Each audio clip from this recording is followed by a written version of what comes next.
আজকের এই সমাবেশে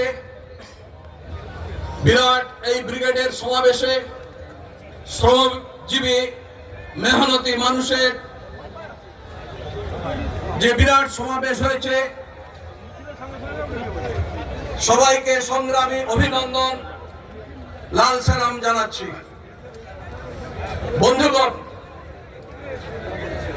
আজকে আমাদের রাজ্যের শ্রমিক, কৃষক, ক্ষেত মজুর, বস্তি উন্নয়ন সমিতির পক্ষ থেকে